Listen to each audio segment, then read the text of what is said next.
Every grain has a story to tell, and it's up to you to tell it. Welcome back to the shop. Today, I'm going to show you how to build a crosscut sled. So I built one for myself. I've been wanting one for years, and I finally decided that I'm just going to build it because it's going to be so handy. Okay, and this is something that you can do super easy as well. Now, if you've heard of the 5-cut method, that is a really accurate way to actually make sure that we get our fence here squared up and in line with the blade. But when it comes to a crosscut sled, I look at that as a little bit of overkill because I'm not looking to get accuracy within a thousandth of an inch. I mean, if I can do it, great. But when it comes to a crosscut sled, what I'm going to show you is a simple 2-cut method in order to get this thing as accurate as you're going to need it for glue ups and that sort of stuff. Hey, make sure to leave me a comment down below and let me know what you think about this crosscut sled and anything that you might do different or just what your thoughts are about it. I'd love to hear it. All right, so the first thing I'm going to do is I'm going to use my track saw sled here, and I'll put a link up in the corner of the video to where I built this. We're going to trim the 4x4 sheet that I've cut in half here down to 27 inches, which is going to be the overall depth of our crosscut sled for this project. So the next thing I'm going to do is I'm going to use a table saw here, and I'm going to rip this down to width. So what I'm looking at for the overall width of this is 36 inches. So I'm trimming off 12 inches on the table saw, so that way I can get the final dimensions for what the base of this crosscut sled is going to come out at. Now I had some wood scraps laying around, so what I'm going to do is rip these down to 3/4 of an inch by about 1/4 of an inch in thickness. That way I can use these pieces for the runners for the sled. So for the next step, I've got to put the runners into these miter slots that are 3/4 of an inch wide and get them mounted to the table itself. So what I'm going to do here, because I'm not going a full 3/8 of an inch depth, is I'm going to stack 3 washers up. Then I'm going to put my 3/4 inch pieces directly on top of these washers. That's going to allow these pieces to stick just above the surface. And because they're sticking just above the surface, I'm going to apply some crazy glue here just as a temporary hold. And so I'm going to apply this. I'm going to set my fence in place. And then I'm going to look at dropping my sheet of plywood up against the fence as square as possible down onto the top of these miters. And then we're going to let it dry just enough so that way I can pull it off. And then we're going to look at putting some screws into these pieces. So it's entirely up to you as to how many screws you want to put in, but I'm going to put 3 screws in here just to hold this in place, which should be more than enough because I want to be able to replace these if need be. So with the runners in place, just putting this back on the table saw here, and as you can see, it's gliding nice and smooth. There is no play side to side. This is exactly what you want for a crosscut sled in order to keep its accuracy. So now using the 4 foot by 4 foot cutoff piece that I had for making the base, I'm now ripping the back fence down to 2 3/8 of an inch. And I'm going to rip a couple pieces for this because we're going to be laminating a couple of pieces together. So I'm only doing 2 3/8 of an inch because I don't really see that my saw blade is going to be coming any higher than that for use with any cross cuts. So now I've got them laminated together with a bunch of glue and clamps, and so we're going to let that dry for a little bit and move on to the next part. Now I made a bit of a mistake and I forgot to hit the record button when doing this, but I cut my front fence at 3 5/8 of an inch with a 3/4 inch dado channel right down the center of it.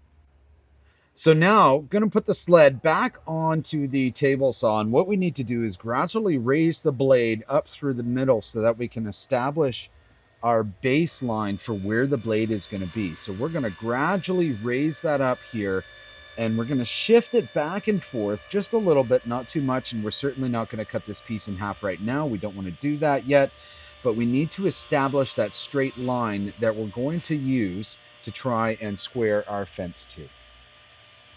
And so once we've got our line cut, what I'm doing right now is I'm going to take this large square that I have, and if you don't have something this big, that's fine, but any sort of square, and we're going to line it up with the one side of this cut slot here, and I'm going to use some blue tape, and I'm just going to tape it down.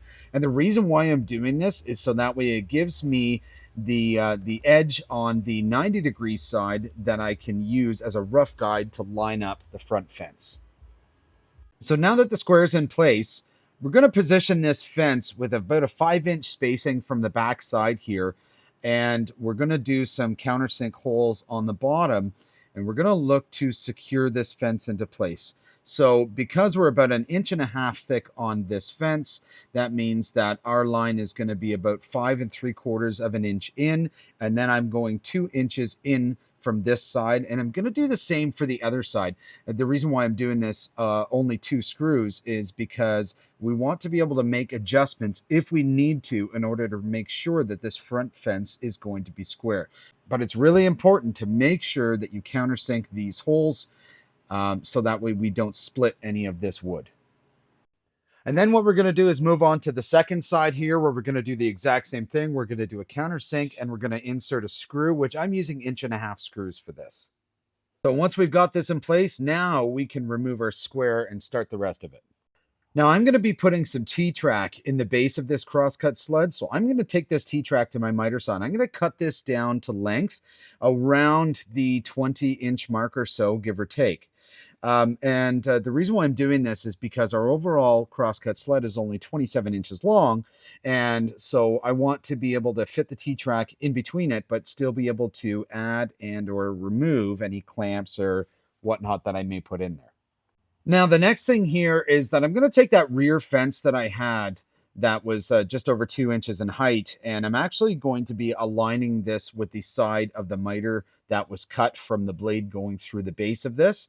And the reason for that is I'm going to use this as a spacing and a guide for my router to be able to cut out a channel that's 3/4 of an inches wide and 3/8 of an inch deep for this T-track to sit into that I'm then going to screw into the base of the sled.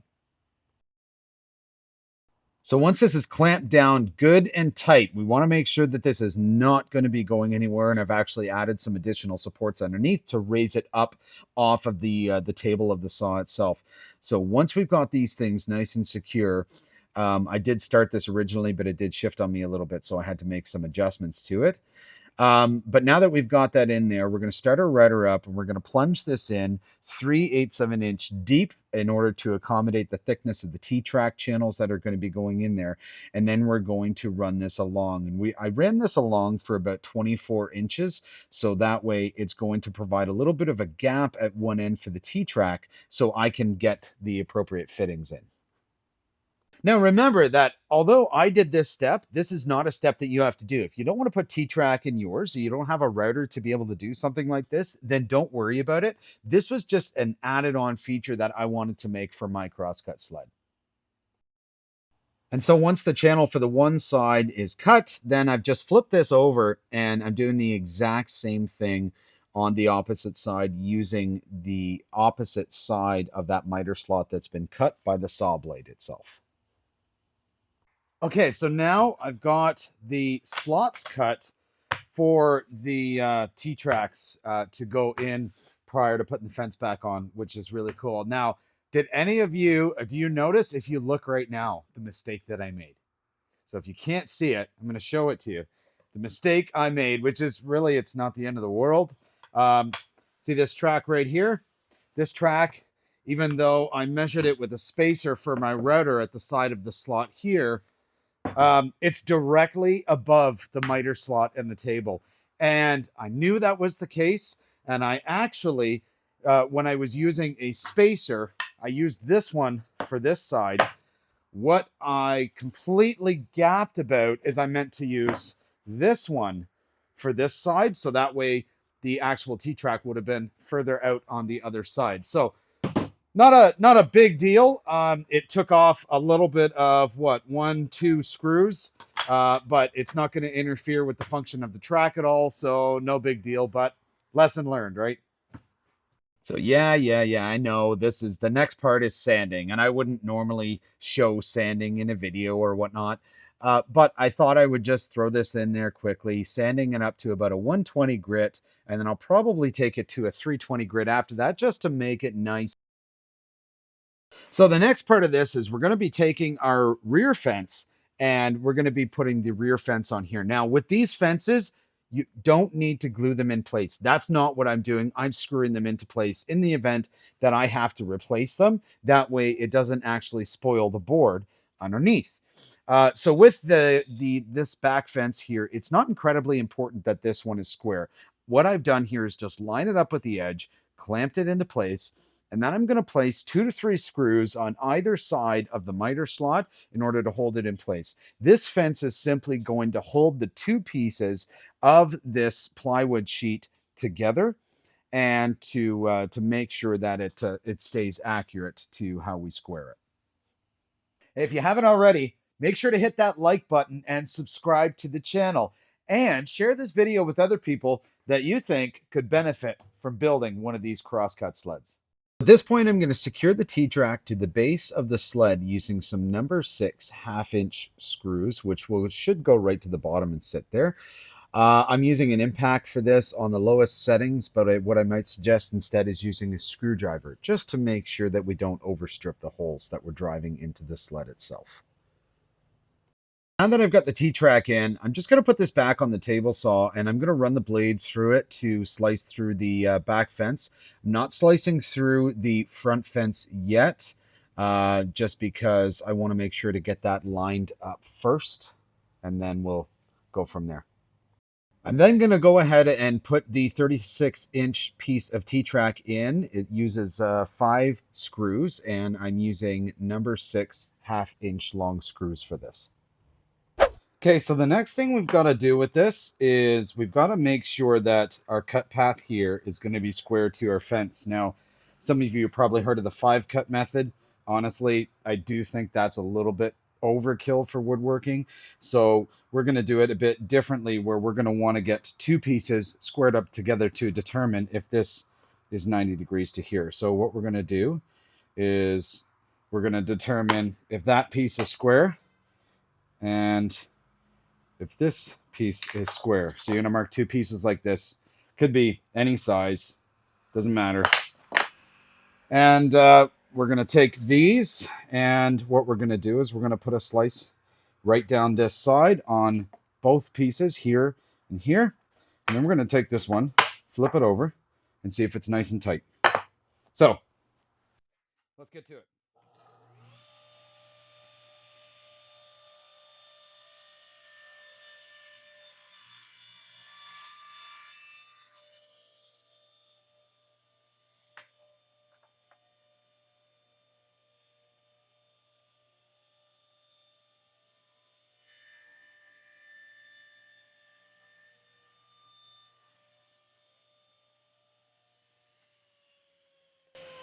Okay, so now we've got a cut here and a cut here. So we're going to take this. Actually, we're going to blow the dust off of here first, because we don't want that getting in the way. So we're going to take this piece, flip it over, and like, look at that. See that?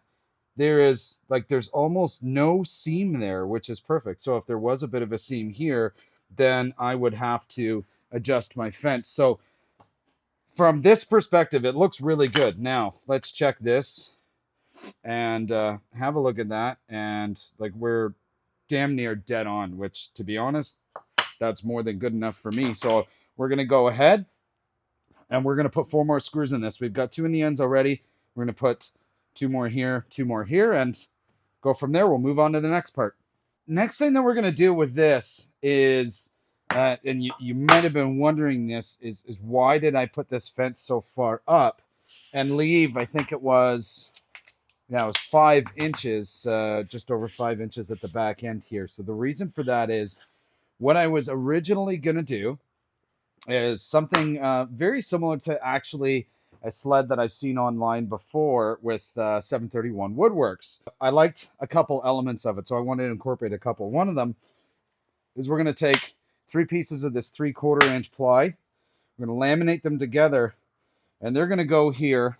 So that way the blade travel is directly in the center of this. The reason for that is because then at no point on this side of the fence is the blade going to be exposed.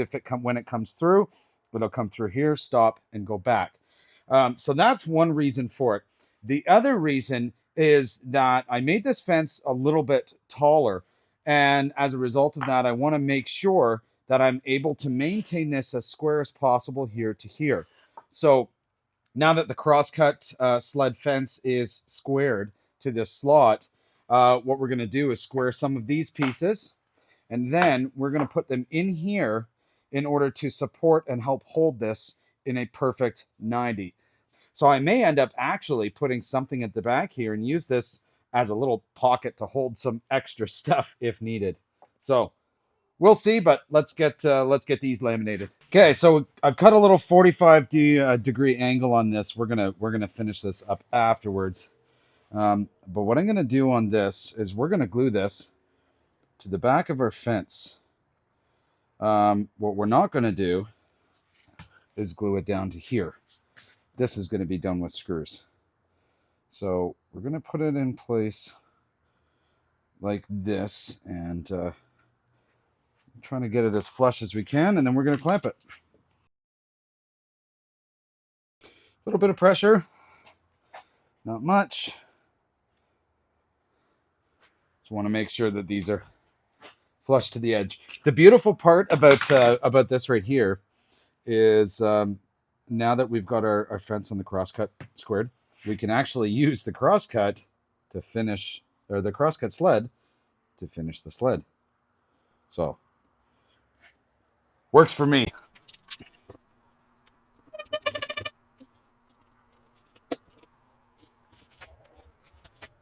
All right, got our two end pieces. We've got our other piece there in the clamps over there. So we're gonna let these dry and come back to it. Okay, so I've got the one side glued on there, and I've got the middle piece here, as you can see, and I cut a 45 on it as well. And then I've got that piece there, and I'll show you underneath what I've done, because we've got our line there. So I put 4 screws there, and then 2 screws under that one, 2 screws under that one.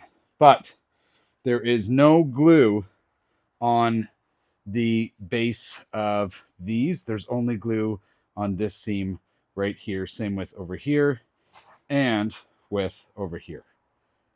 So far, I'm actually really happy with this build. I'm going to be letting these set a little bit, and then I'm going to be going over this with a sander. I'm going to round these edges here over. I'm going to, I don't know, pretty it up a little bit. And then I'm not going to show you that because you guys don't need to see a sander running, but just sand it all over so it's nice and smooth. So we got the bulk of our sanding done. I went with a 120 grit first using that mesh paper. After the 120, I decided to make it a little bit smoother, and I went up to a 320 just because I had some. You certainly don't have to do that, but it leaves a nice smooth finish. So next thing we're going to do is, this is the bottom of it. We're going to throw some paste wax on here to make it nice and slick for the top of the table saw. Make sure to check out the merch shop. There is some super cool stuff on there. Hats, sweaters, that sort of stuff. This is one of them. And go and purchase something. All the purchases from that merch shop help out this channel to keep the videos coming, the material purchased, so that way I can keep making more and more of these videos. So now that we've got our sled for the most part done, the next thing that I'm going to do is I'm actually going to make my own stop block. I will eventually get one, but for now I'm going to make my own. And I'm going to use a piece of this 3/4 inch pine that was left over to do it, that happens to be the identical height to the fence. So what we're going to do is we're going to rip this at about 1.5 inches roughly. Then we're going to join one piece this way and another piece across. We're going to drill a hole in the top, 1/4 inch. And then we're going to take a bolt like this. This is a 1/4 inch 20 bolt. And I actually took mine and ground it down a little bit. We're going to take this, put it in the channel, put that right through, put a knob on top, and then boom, we've got a homemade stop that's going to be perfectly square. Okay, so I want to show you what I did here. So this is the height of this back fence, and I just put this piece on top of it. On this seam in here, I put a dab of a decent sized dab of wood glue right in the middle, and then I surrounded it with CA glue, sprayed on CA glue on this side, sprayed activator on this side, squished the two of them together, and then used my trusty machinist square here to make sure that they were perfectly square. After I did that, what I did is put it over here and marked center of the track. And then so I did that, and then I know that this is 1.5 inches wide, so center of this was 3/4 of an inch, and I drilled this with a 9/32 hole, so that way it's a little bit bigger than this bolt here. Now, the other thing I did do is I ground this bolt down a little bit, not on the sides, but on the top, so it's not as thick. That way it travels along the track a little bit easier. So again, all we got to do with this is slide that on and put our knob on, and we now have a homemade stop block. Super easy, nice and strong. And oh, also I put a couple brad nails in here. They're a little bit difficult to see, but just for a little bit of reinforcement, I put them there towards the back. And then of course I rounded this over. It is plywood, so it sanded some of the veneer off here, but I don't really care about that. If I wanted it to look fancy, I could always paint it. So ultimate test that I like to do for this is we're going to tighten it down. It's pressed up against the fence, nice and solid. We're square that way. We are square this way. We are square this way. So this stop block is perfect. Nice part about this stop block, it costs nothing because it's out of the scrap material for this project, as opposed to paying $50 or some I saw online, which were $100. It's just not worth it. This is so much easier to use. So if you want to be able to see some funny bloopers, hopefully none with me cursing or swearing when I make a mistake on a project, if you want to be able to see that stuff and some behind the scenes shots and stuff that I've got up and coming, then click that join button on the homepage and make sure to sign up for a membership today. The membership's on there when you join. It really helps the channel out to be able to get materials to keep making these videos. So I greatly appreciate your support. So I hope you enjoyed this project today, and that it's going to be easy enough for you to build. It's a pretty simple crosscut sled. You don't have to do all the fancy T-tracks and whatnot that I did. The main purpose of a crosscut sled, of course, is to be able to get those perfectly squared miters. So that's really what we want. But having the T-tracks, just a little bit of an added bonus. Same with the stop blocks and the clamping system that I've put in here too. But again, you don't need to do that. But this is at least an easy way to build a sled that is going to be perfectly square. You don't have to go as big as I did for mine. I went about 36 by 27 inches just because I wanted to have a little bit more space, be able to cut some larger pieces. You don't need to do that. You could take this thing and make it half the size, so long as it lines up with both miter slots in your table saw. Even if it's a job site saw, something like that would work. Thanks so much for watching, and until next time, happy cutting.